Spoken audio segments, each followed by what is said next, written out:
nurse who's living in Norway, and he is going to tell us his journey being a nurse in Norway. So magkano nga ba ang sweldo ng isang nurse sa Norway? Advice for the people who are considering na pupunta sa Norway, i-discourage mo ba sila or i-encourage mo ba sila? Kailangan mo pag-isipang mabuti kasi hindi talaga madali dito nung unang-una. Kasi tawag dito, hindi naman ito tulad sabihin natin dyan sa Ireland o tulad sa UK, sa US na pagdating mo doon may employer ka na agad.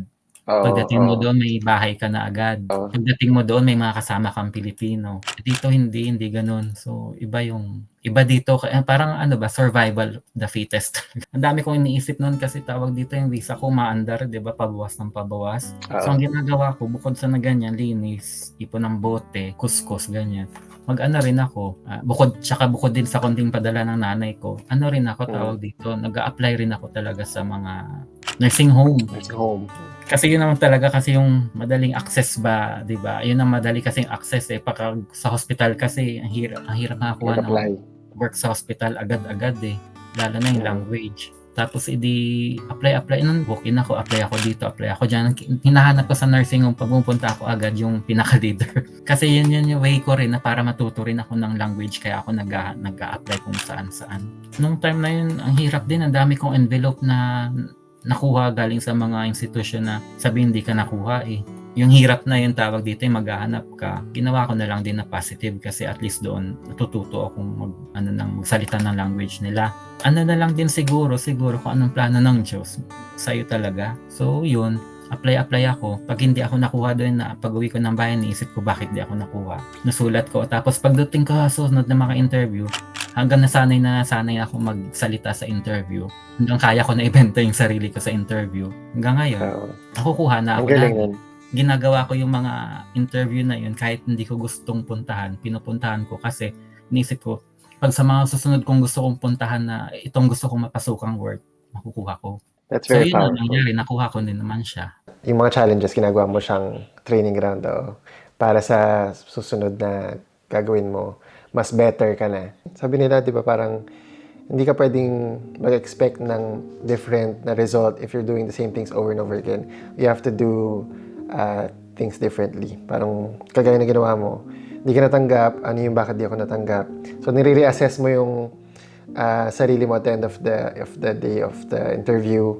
Bakit ganito? Anong dapat kong gawin next? Sulat mo siya, and sa next, gagawin mo siya. So, ini-implement mo yung mga hindi mo nagawa before, which is effective para sa'yo. And I think that's it's a very helpful strategy para sa yung mga failed interviews, ganyan. Gaano katagal bago ka nakakuha ng job as a nurse? Sabihin natin yung visa ko, ma-expire na siya within May 2013. Before noon, nag-exam na pala ako ng Norsk Prøve that time, ang tawag sa language exam, Norsk Prøve. Masa naman ako. Tuloy-tuloy pa rin yung apply ko hanggat sa wala ako nakukuha ng work kasi kailangan ko makakuha ng work. Kung hindi, uwi akong Pilipinas na naliligo ako, biglang may nagre-ring yung phone ko. Kinabahan ako, sabi ko iyon yung nag-interview sa amin bago ko sagutin, syempre dasal ako, sabi ko, Lord, bahala ka na. Di pagsagot ko, maya-maya sabi, so offeran daw nila ako ng work na temporary for 1 year. Nag-oo na ako agad, syempre.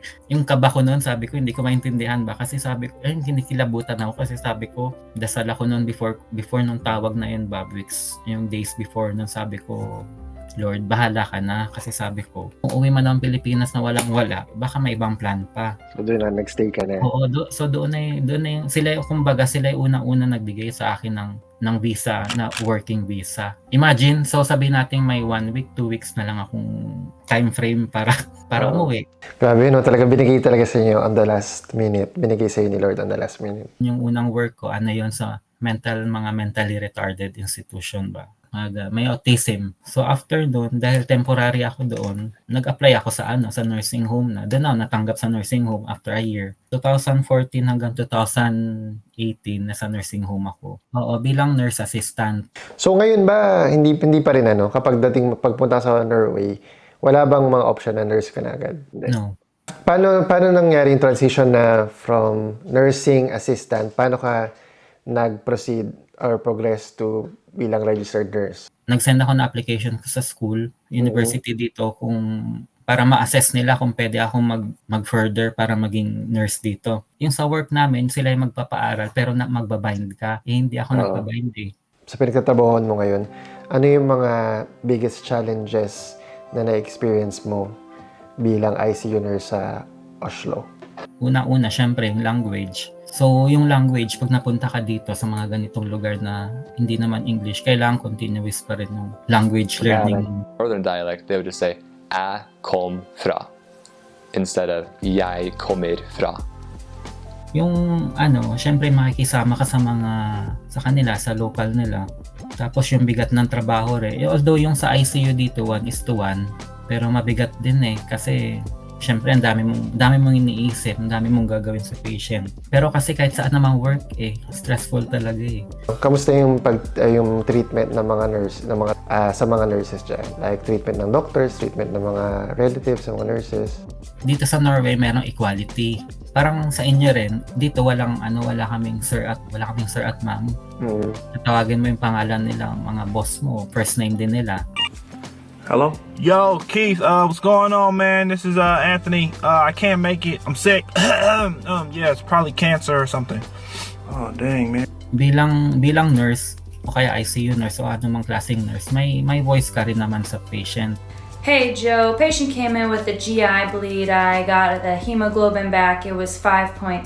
Gave him Dito sa Norway, 8 hours kami. Shifting din pala kami dito. Morning, afternoon at night. Morning at afternoon namin, 8 hours. Pagka night shift, 10 hours. Sa hospital dito, required kami na mag-shifting ng 3 shift. When it comes to working in Norway, Oslo, ano yung mga pros and cons? Pero give us 5 pros and 5 cons based on your experience. Negative muna tayo. Negative. Para we'll end up in a positive note. So, una-una, syempre yung language. Mahirap makipag-communicate, lalo na pag bago ka kasi nga yung language, hirap Kasi yung documentation, pati yung handover dito, lahat in Norwegian. Tapos yung number 2, syempre, hindi ito English country. So, may time pa rin na feeling mo parang isolated ka. Lalo na pag wala kang ibang kasamang ibang lahi or wala kang kasamang ibang Filipino. Nurses, ganyan. May times din na na parang ayun nga, yung malungkot na sabihin mo ako lang dito, tapos yun. Kasi hindi rin sila basta-basta nakikipag-friend. Hindi tulad sa atin na kita mo lang, friend kayo agad, diba? Thank you! Everyone's saying like, welcome to the Philippines. This is awesome. Manila kasi hindi sila ganun, parang reserve pa rin sila. Okay. Most Europeans, ganun sila yata And then yung yung mga pros na? Yung sahod. Elaborate. Elaborate. So magkano nga ba ang sweldo ng isang nurse sa Norway? Depende yun sa experience mo So dito sa amin, halimbawa, pag ang experience mo ay within 10 years na, nasa mas malaki yung sahod mo. Let's say sabihin natin mga nasa 500 plus, 550. 550,000 Norwegian kroner to euros.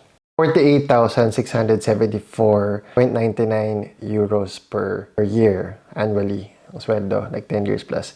Ito lang parang range lang naman to, hindi mo exact. Mga lang naman to estimation kasi iba-iba talaga yung, di ba? Yung magiging Per sweldo experience mo. talaga. Dahil nag-specialization ako dito ng intensive care nursing. So automatic yun, pagtapos mo na yun, ang basic, ang sabi natin annual mo 650,000 kroner.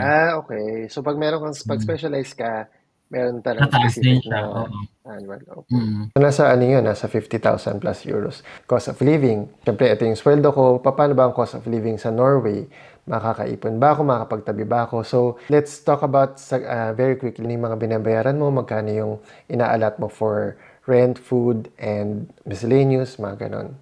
Cost of living dito mataas din sobrang taas. Di ba? So for example, ang grocery ko 3 to 5, mga ganyan, 1,000. 3 to 5,000 kroner. Mga 5,000. So, iba-iba naman. So, in your case, 442 euros per month, which is around 100 euros per week, yung budget mo for groceries. Magkano binabayad mo for, like average na rent? So, ay sa one-bedroom apartment?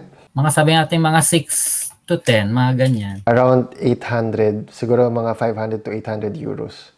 Kasi yung 10,000 Norwegian kroner is 800 euros for... Meron kang car dyan?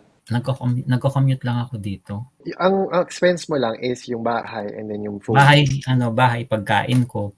Tsaka yung padala sa Pilipinas. What about insurances? Meron kang medical insurance Ang or insurance covered naman yun dito lahat sa work. ng hospital? Oo, sa work ko. And then yung taxes nyo, how much yung yung Yung tax ko bawas? nasa 43% eh. Laki din, no? Laki din talaga ng tax, no? Ilang hours kayo per week? 35.5. Advice for the people who are considering na pupunta sa Norway, i-discourage mo ba sila or i-encourage mo ba sila? Kailangan mong pag-isipang mabuti kasi huwag ka makikinig sa ibang tao na gusto ko dito or ganyan. Kailangan mong i-assess yung sarili mo eh. Kasi at the end, ikaw pa rin naman magde-decide nun. Mag-research ka kung alin ba talagang lugar ang gusto mo at kung bakit dyan ang gusto mong puntahan. Kasi survival of the fittest dito. So hindi siya dahil sabihin natin Norway o kaya Switzerland or kung saan man maganda yung sahod, doon na ako agad. Kailangan i-assess mo mabuti sa sarili mo kung pupunta ka dito, kaya mo bang gawin to, gawin yan. Ako naman grateful ako na na-interview ka namin and then na-share mo yung journey mo and your knowledge and your wisdom to us, to everybody who's watching. So thank you very much Edmar for allowing us to interview you and for sharing everything that you know about working in Norway. Thank you din. Sana may natutunan kayo. I'm sure marami sila natutunan. Marami kaming nakuha ng mga life lessons na napagdaanan mo na pwede rin nila mapagdaanan. Find value in this vlog, please consider subscribing to the channel and share this video, and we'll see you in the next episode. Support nyo rin si Boyet. Bye! Tsaka I hope sana magkita rin tayo in person. Sige, pag nagpunta kami ng pag nakuha ko yung citizenship. Nagpunta ako. Sorry. Pero anyway, marami tayong mga natutunan today sa ating kababayan na si Edmar Agustin bilang sa experience niya bilang nurse sa Norway. So I'm so grateful. I'm thankful na nagpaunlak ka ng ma-interview bulol na ma-interview dito sa channel natin.